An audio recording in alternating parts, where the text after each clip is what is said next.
How are you guys doing? Today is Saturday, July 24th, 2021, the 1-year anniversary of the very first day of sports resuming after the quarantine and the very first episode that I was actually able to do the Elite. So, of course, very big day. Especially just for me, honestly. But as we get into it, I'm going to go into yesterday's elite performances from Friday, July 23rd, 2021. And of course, I'm going to preview everything going on today as we navigate through the world of sports. I'm going to start in the MLB, start within the United States, starting in the city of Chicago. The Cubs would host the Diamondbacks, and they would pull off an 8-3 win after scoring 7 of their 8 runs in the first 4 innings. For the Arizona Diamondbacks, the start in the loss went to Zach Gallen. He allowed 7 earned runs in 4 innings pitched as he struck out 5. With this loss, he's 1-5 on the year, and in their batting lineup, their center fielder, Pavin Smith, would end up going 2 for 3 with a run, and then their catcher, Dalton Varsho, would end up going 2 for 4 with 3 RBIs and a run for himself. He hit his 3rd home run of the year. For the Chicago Cubs, the start in the win went to Zach Davies. He allowed 2 earned runs in 5.1 innings pitched as he struck out 8. The save for the Cubs would go to their closer for the day, Keegan Thompson. He allowed 1 earned run in 3 innings pitched as he struck out 2. This would be his first save of the season. In the Cubs batting lineup, their elite shortstop, Javier Baez, would go 2 for 4 with 3 RBIs and 2 runs. He hit his 22nd home run of the season. And then the only other player for the Cubs with more than 1 hit was their catcher, Robinson Chirinos. He would go 3 for 4 with 2 RBIs and 2 runs as he hit his 2nd and 3rd home runs of the season. With this win, the Chicago Cubs are now 48-50. That is the 4th best record in the National League Central. They've won 5 of their last 10 games, and they now trail the Milwaukee Brewers by 9 games in the division. With this loss, the Arizona Diamondbacks are now 30-69. That is the worst record in the National League West and the worst record in the National League. They've now lost 5 of their last 10 games, and they now trail the San Francisco Giants by 32 games in the division, if you wanted to understand what the gap between the best and worst team in the MLB is. And jumping out to Baltimore, the Baltimore Orioles hosted the Washington Nationals. And in this matchup, the Orioles would beat the Nats 6-1. After the Nats scored the first run of the game in the top of the 4th, the Orioles would take the lead in the bottom of the 4th thanks to Ramon Urias' RBI single, and then they just run away with the lead. For the Nats in this one, the start and the loss went to Patrick Corbin. He allowed 5 runs in 5.1 innings pitched as he struck out 4. With this loss, he's 6-9 on the year. In their batting lineup, the only player with more than 1 hit was their left fielder, Gerardo Parra. He would go 2 for 4 on the day. And for the Orioles, the start went to Jorge Lopez. He allowed 1 earned run in 4.2 innings pitched, striking out 3. The win went to their first relief pitcher, Paul Fry. He allowed no earned runs in 1.1 innings pitched as he struck out 3. With this win, he's 4-3 on the year.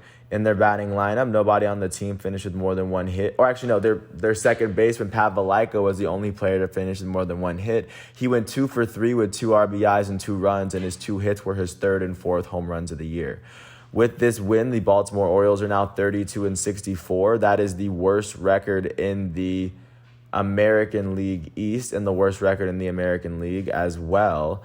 They've now won 4 of their last 10 games, and they now trail the Boston Red Sox by 27 games, if you want to understand how big the gap in the American League is. With this loss, the Washington Nationals are now 45-51. That is the 4th best record in the National League East. They've lost their last 2 games, and they've lost 7 of their last 10. They now trail the New York Mets by 7 games in the division. Jumping out to Philadelphia, the Philadelphia Phillies hosted the Atlanta Braves, and the Phillies were able to pull off a 5-1 win at home to pick up win number 48 and get right back up to 500. For the Atlanta Braves, the start and the loss went to Max Fried. He allowed 4 earned runs in 5 innings pitched as he struck out 6. With this loss, he's 7-6 on the year. In the Braves batting lineup, their elite second baseman, Ozzie Albies, would go 2 for 5 with a run. Their elite first baseman, Freddie Freeman, would go 2 for 3 with an RBI. Their shortstop, Dansby Swanson, would go 2 for 4. And then their catcher, Stephen Vogt, would go 2 for 4 on the day. For the Philadelphia Phillies, the star in the win went to Zach Wheeler. He allowed 1 earned run in 7 innings pitched as he struck out 8. With this win, he's 8-5 on the season, and in their batting lineup, their elite right fielder, Bryce Harper, would go 2 for 3 with a run. He was the only player on the Phillies with more than 1 hit. With this win, the Phillies are now 48-48. That is the second best record in the National League East. They've now won 6 of their last 10 games, and they now trail the New York Mets by 4 games in the division. With this loss, the Atlanta Braves are now 47-49. That is the third best record in the National League East, as they have now lost 5 of their last 10. They now trail the New York Mets by 5 games in the division. Jumping out to Cincinnati, the Cincinnati Reds hosted the St. Louis Cardinals, and the Reds would beat the Cardinals at home after coming from being down 5-3 at one point. And then the Reds would tie it up in the bottom of the 7th, and then it'll be a Tyler Stevenson sacrifice fly that gave the Reds their 50th win of the year. For the St. Louis Cardinals, the start was given to Wade LeBlanc. He allowed 3 earned runs in 4 innings pitched as he struck out 5. The loss went to their closer, Giovanni Gallegos, as he allowed one run in 1 inning pitched. With this loss, he's 5-3 on the season. In their batting lineup, their elite first baseman Paul Goldschmidt will go 2 for 4 with an RBI and a run as he hit his 17th home run of the season. Their center fielder Harrison Bader would go 2 for 3 with an RBI and 2 runs. He would go on to hit his 7th home run of the season. And then the Cardinals catcher for the day, Andrew Knizer, would end up going 2 for 4 with 2 RBIs and a run. For the Cincinnati Reds, the start went to Tyler Mahle. He allowed 2 earned runs in 5 innings pitched as he struck out 5. The win went to their penultimate relief pitcher, Brad Brack. He allowed no earned runs in 1 inning pitch as he struck out 2. And the save went to Heath Hembree, their closer for the day. Hembree would allow no earned runs in 1 inning pitch as he struck out 3. That was his 7th save of the year. In their batting lineup, their catcher, Tyler Stevenson, would go 2 for 4 with an RBI and 2 runs. Their second baseman, Jonathan India, would go 2 for 5 with a run. Their first baseman, Joey Votto, would go 3 for 5 with 2 RBIs and a run. And then their shortstop, Kyle Farmer, would end up going 3 for 4 with an RBI and 2 runs, as Farmer hit his 8th home run of the year. With this win, the Cincinnati Reds are now 50-47. That is the second best record in the National League Central. They've won 5 of their last 10. They now trail the Milwaukee Brewers by 6.5 games in the division, and they trail the San Diego Padres by 6.5 games for the second National League wildcard spot, as the Cincinnati Reds are currently the first team on the outside looking in. With this loss, the St. Louis Cardinals are now 49-49. That is the third best record in the National League Central. They've only lost 4 of their last 10. They now trail the Milwaukee Brewers by 8 games in the division. Jumping out to Cleveland, the Cleveland Cleveland Guardians, I believe they just changed their name, hosted the Tampa Bay Rays, and the Rays would end up beating the Guardians 10-5 after scoring 6 runs in the 9th, as the Guardians, with their new name, couldn't even guard their lead. That was kind of deep. But going back to the Guardians side, the start went to Zach Plesac. He allowed 4 earned runs in 6.2 innings pitched as he struck out 3. The loss would go to their second relief pitcher, Nick Whitgren. He would go on to allow 5 earned runs in 0.1 innings pitched, and with this loss, he's 2-3 on the season.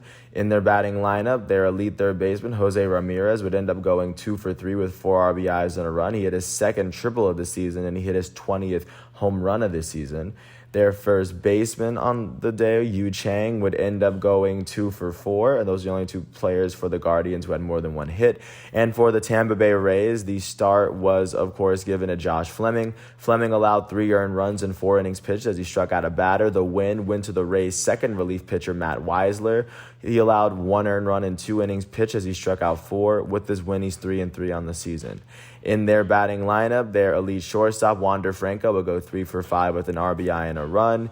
And then their elite right fielder, Randy Rosarena, will go 2 for 5 with an RBI and 2 runs. Additionally, their new elite designated hitter, Nelson Cruz, will go 1 for 4 with an RBI and 2 runs as he hit his 20th home run of the season. With this win, the Tampa Bay Rays are now 59-39. That is the second best record in the American League East. They've won their last 4 games. They've won 7 of their last 10. They now trail the Boston Red Sox by 1 game in the division, and they now hold the top seed in the American League wild card, sitting 3.5 games ahead of the second place Oakland Athletics. With this loss, the Cleveland Guardians are now 48-47. That is the second best record in the American League Central, as they've lost their last 2 games and they've lost 5 of their last 10. They now trail the Chicago White Sox by 9 games in the division, just to give a sense of where they are. Jumping out to New York, the Mets hosted the Toronto, now Buffalo Blue Jays, their newest in-state rival. And in this matchup, the Reds would beat the Blue Jays 3-0, shutting the Blue Jays out, holding them to only 3 hits all game.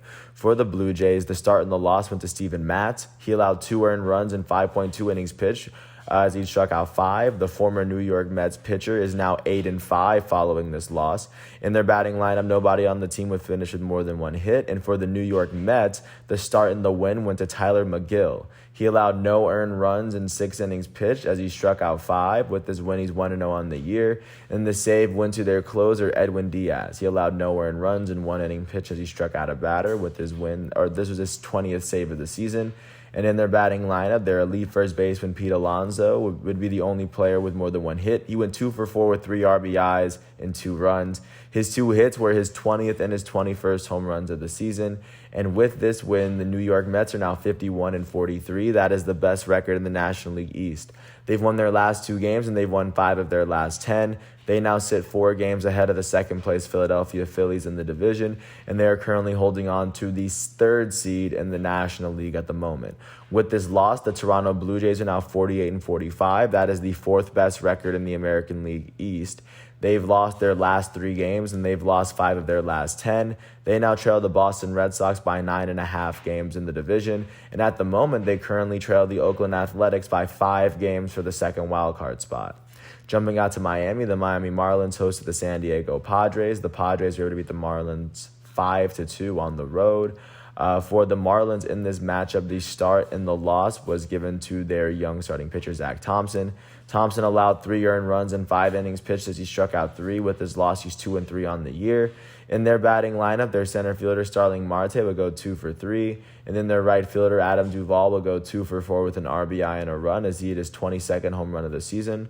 For the San Diego Padres, the start and the win went to Joe Musgrove. He allowed 2 earned runs in 6 innings pitched, as he struck out 4. With this win, he's 6-7 on the season. And save number 30, the MLB high, will go to Mark Melancon, the Padres closer, as he allowed no earned runs in 1 inning pitch, as he struck out a batter.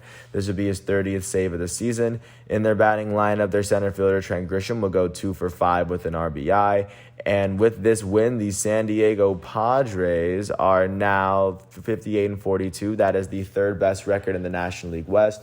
They've won their last 3 games and 6 of their last 10. They now trail the San Francisco Giants by 4.5 games in the division, and they are now holding on to the 2nd National League wildcard spot, trailing the 2nd place LA Dodgers by 1.5 games, and they are sitting 6.5 games ahead of the Cincinnati Reds, who are the first team outside the wildcard picture looking in.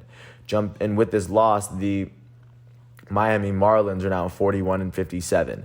That is the worst record in the National League East and the 3rd worst record in the National League. They've lost their last 2 games, and they've lost 7 of their last 10. They now trail the New York Mets by 12 games in the division at the moment.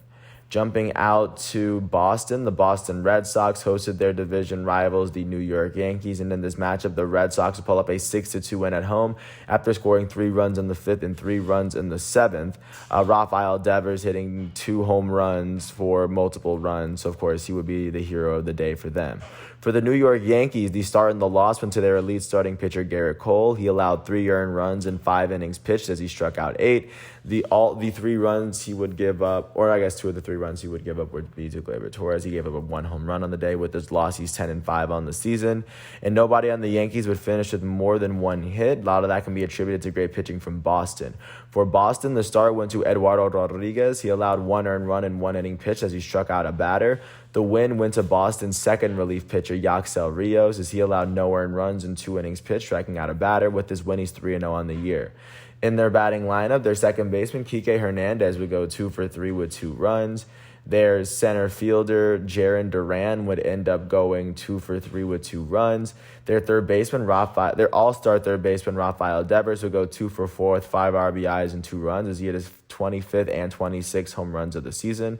And with this win, the Boston Red Sox are now 60-38. They are the first team in the American League to 60 wins as they have now won their last 4 games and 6 of their last 10. They now sit 1 game ahead of the second place Tampa Bay Rays in their division, and they are currently holding on to the best record in all of baseball at the moment, win percentage-wise. With this loss, the New York Yankees are now 50-46. That is the third best record in the American League East as they have lost their last 2 games. They've lost 4 of their last 10.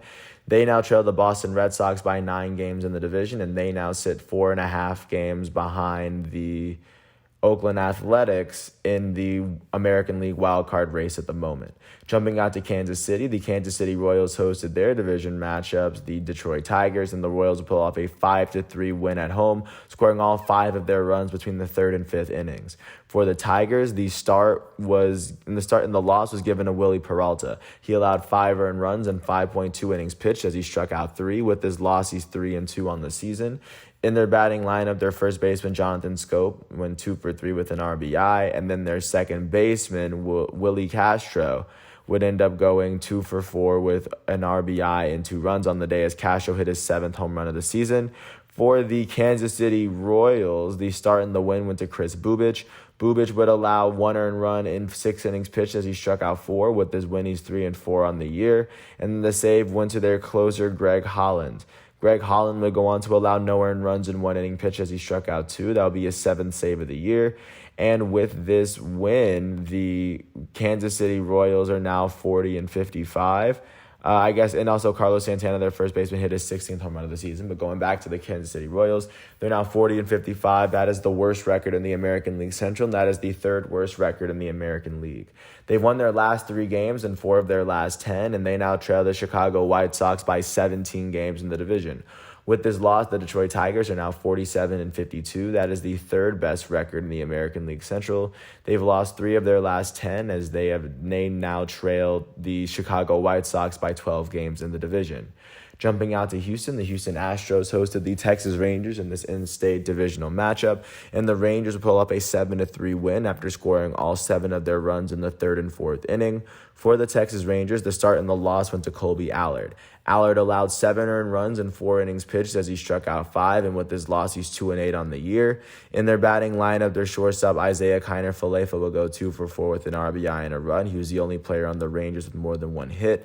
And for the Houston Astros, the start went to Jake Odorizzi. He allowed 3 earned runs in 4.2 innings pitched as he struck out 6.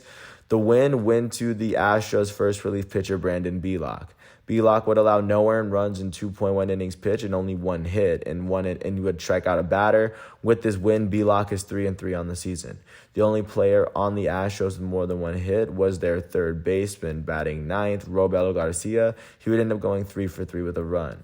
With this win, the Houston Astros are now 59-39. That is the best record in the American League West. They've won 5 of their last 10 games. They now sit 3.5 games ahead of the second place Oakland Athletics in their division, and they are now holding on to the 2nd seed in the American League at the moment. With this loss, the Texas Rangers are now 35-63. They've lost their last 10 games, and they now trail the Houston Astros by 24 games in the division at the moment. Jumping out to Minneapolis, the Minnesota Twins hosted the Los Angeles Angels, and the Twins were able to come back after trailing 4-0 at the beginning of the game, and it would be a go-ahead 2-run single from Ryan Jeffers that would give the Twins the lead and the win. For the Los Angeles Angels, the start was given to Alex Cobb. Alex Cobb would allow 2 runs in 5 innings pitched as he struck out 4. The blown save and the loss went to Raisel Iglesias. This would be blown save number 4 for him for the season, and with this loss, he's 6-4. He would allow 1 earned run in 1 inning pitched, and in their batting lineup, their second baseman, David Fletcher, would go 2 for 5, and then their first baseman, Phil Gosselin, would go 2 for 3 with a run. For the Minnesota Twins, the start went to J.A. Happ. He allowed 4 earned runs in 6 innings pitched as he struck out 4. The win went to Minnesota's second relief pitcher, Juan Minaya. Manaea would allow no earned runs in one inning pitch as he struck out a batter, and the save would end up going to their closer, Taylor Rogers. Taylor Rogers would allow no earned runs in one inning pitch as he struck out 2, and with this save, he now is 9 on the year. In their batting lineup, their second baseman, Jorge Polanco, would go 3 for 4 with a run. Their third baseman, Josh Donaldson, would go 2 for 4. Their center fielder, D. Gordon, would end up going 2 for 4 with an or Nick Gordon would end up going 2 for 4 with an RBI and a run. And then their catcher, Ryan Jeffers, would go 3 for 4 with an RBI, especially the one that mattered. With this win, the Minnesota Twins are now 42-56. That is the 4th best record in the American League Central. They've won 4 of their last 10 games, and they now trail the Chicago White Sox by 16.5 games in the division. With this loss, the Los Angeles Angels are now 47-49. That is the 4th best record in the American League West. They've now lost 7 of their last 10 games, and they now trail the Houston Astros by 11 games in the division at the moment. Jumping out to Milwaukee, the Milwaukee Brewers hosted the Chicago White Sox for an interleague matchup, and the Brewers would pull up a 7-1 win at home after scoring 6 runs in the 7th inning. For the Chicago White Sox, the start and the loss was given to Lucas Giolito. He allowed 1 earned run in 6 innings pitched as he struck out 3.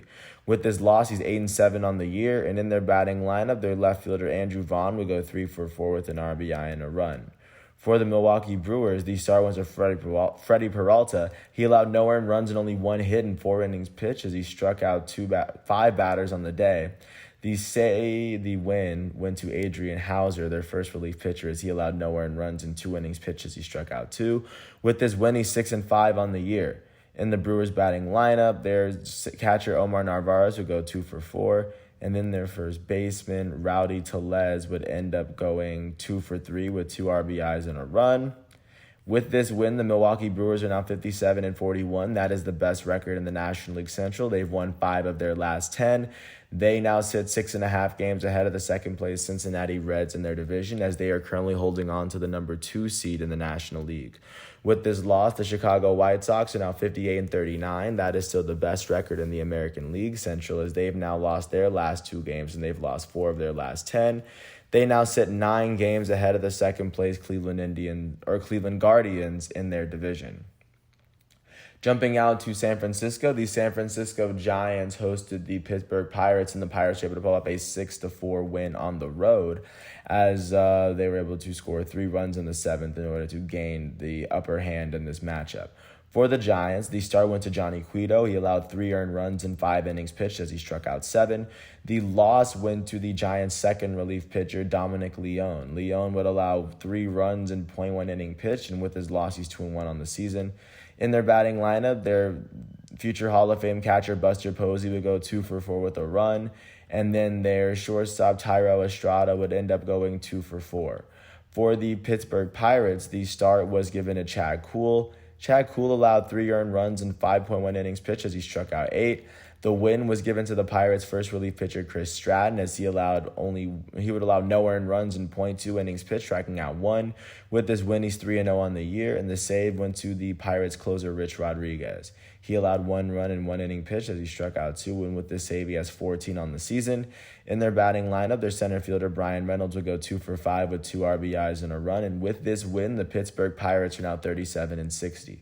That is the worst record in the National League Central, as they've now lost. They also hold the second worst record in the National League. They have now won 5 of their last 10 games, and they now sit 19.5 games behind the division-leading Milwaukee Brewers. With this loss, the San Francisco Giants are now 61-36. That is still the best record in the National League West, the best record in the National League, and the best record in all of baseball. They've lost 4 of their last 10 games, as they now sit 3 games ahead of the second-place Los Angeles Dodgers in their division, and they currently hold the number 1 seed in the National League pretty comfortably. Jumping out to Los Angeles, the defending World Series champs hosted the Colorado Rockies, and the Rockies were able to beat the Dodgers 9-6 in extra innings, as Trevor Story would bring 1 run home in a single, and then Charlie Blackmon's 2-run home run would put the lid on the box. For the LA Dodgers, the start went to former Cy Young winner David Price, as Price allowed 3 earned runs in 5.2 innings pitched, striking out 4. The loss would end up going to the Dodgers closer for the day, Jimmy Sherfy. Sherfy would allow 3 runs in 1 inning pitch, and with this loss, he's 2-1 on the season. In their batting lineup, their all-star shortstop, Chris Taylor, would go 2 for 5 with a run. Their elite center fielder, former National League MVP Cody Bellinger, would go 2 for 3 with an RBI and 2 runs. And then for the Colorado Rockies in this matchup, the start went to Chichi Gonzalez. He allowed 4 earned runs in 5 innings pitched as he struck out 4. The win was given to the Rockies' penultimate relief pitcher, Daniel Bard, as he allowed 1 earned run in 1 inning pitch as he struck out 3. He'll pick up his 6th blown save of the year, but with this win, he's 5-5. And the save would end up going to their closer, Lucas Gilbreth. He allowed no earned runs in 1 inning pitch as he struck out a batter. In their batting lineup, their shortstop, Trevor Story, would go 2 for 5 with 2 RBIs and 2 runs as he hit his 12th home run of the season. Their elite right fielder, Charlie Blackmon, would go 3 for 4 with 3 RBIs and 3 runs as he hit his 6th home run of the season. Their first baseman, CJ Cron, would go 2 for 5. Their right fielder, Ryan McMahon, would be the last player to go with more than 1 hit as he finished 2 for 5 with 2 runs. And these are batters. These are 4 batters in a row for Colorado. With this win, the Rockies are now 43-54. That is the 4th best record in the National League West as they've won their last 2 games. They've won 6 of their last 10. They now trail the San Francisco Giants by 18 games in the division at the moment. And with this loss, the Los Angeles Dodgers are now 59-40. That is the 2nd best record in the National League West as they've lost their last 3 games in 5 of their last 10. They now trail the San Francisco Giants by 3 games in the division as they hold the top National League wild card spot, sitting a game and a half ahead of the 2nd place San Diego Padres. And last but not least, jumping out to Seattle, the Seattle Mariners hosted the Oakland Athletics, and in this matchup, the Mariners would beat the Athletics at home, breaking the 3-3 tie in the 7th with a Shed Long Jr. walk, and they would win this 4-3. For the Oakland Athletics, the start went to Frankie Montas. He allowed 3 earned runs in 6 innings pitched as he struck out 10. The loss went to the A's first relief pitcher, Jake Diekman. Diekman would allow 1 earned run in 1 inning pitch as he struck out 2, and with this loss, he's 2-2 on the season. Nobody in the A's batting lineup would finish with more than 1 hit, but their elite third baseman, Matt Chapman, would go 1 for 3 with an RBI and a run. He hit his 12th home run of the season. Matt Olson, their all-star first baseman, would go 1 for 4 with an RBI and a run as he hit his 26th home run as well. For the Seattle Mariners, the start went to Yusei Kikuchi. He allowed 3 earned runs in 6 innings pitched as he struck out 12. The win would go to the Mariners' second relief pitcher, Paul Sewell. He allowed no earned runs in 1.1 inning pitch, striking out 3. And then the save would go to their closer, Kendall Graveman. Graveman allowed no earned runs in 1 inning pitch as he struck out 2. That would be his 10th save of the year. And then for the Mariners' batting lineup, their second baseman, Ty France, would go 2 for 3 with a run. He would be the only player on the Mariners with more than 1 hit. With this win, the Seattle Mariners are now 52-46. That is the 3rd best record in the American League West. They've won 6 of their last 10 games. They now trail the Houston Astros by 7 games in the wild card, or in their division, and they now currently trail the Oakland Athletics in their own division by 3.5 games for the 2nd wild card spot. And then with this loss, the Oakland Athletics are now 56-43. That is the 2nd best record in the American League West. They've lost 4 of their last 10 games. They now trail the Houston Astros by 3.5 games in the division, and they are now currently holding on to the 2nd best record in the American League wild card, sitting 3.5 games behind the first place Tampa Bay Rays and sitting 3.5 games ahead of the Seattle Mariners, the first team on the outside looking in. Right now, that's what baseball is looking like. Of course, transitioning through Tokyo Summer Olympics, we are still in the first day of collecting medals. So, of course, as soon as this day is over, I will get back to you with the best possible version of it that I can. And then really looking out to soccer, today will be the first matchups of knockout CONCACAF Gold Cup group stage. At 7:30, Qatar is going to face off against El Salvador for a matchup for a chance to play against the winner between U.S. and Jamaica. And then on the other side of it, Mexico is going to play against Honduras for a chance to play against the winner between Costa Rica and Canada. So right now, that's virtually everything that's going on with soccer, other than the women's Olympic tournament right now. But I'm not going to really mention it until we get to the medals because I kind of count that with the Olympics. With that said, I want to thank ESPN, the MLB and FIFA websites for giving me the facts that I needed in order to do this episode. I want to thank everyone for listening to all 29 minutes of this piece. I hope all is well, and once all of today's exhibitions and matchups are done, I will come back tomorrow for Sunday, July 25th, for another episode of The Elite. And until then, thanks for listening to my piece. I hope all is well, and peace out. I'll catch you tomorrow.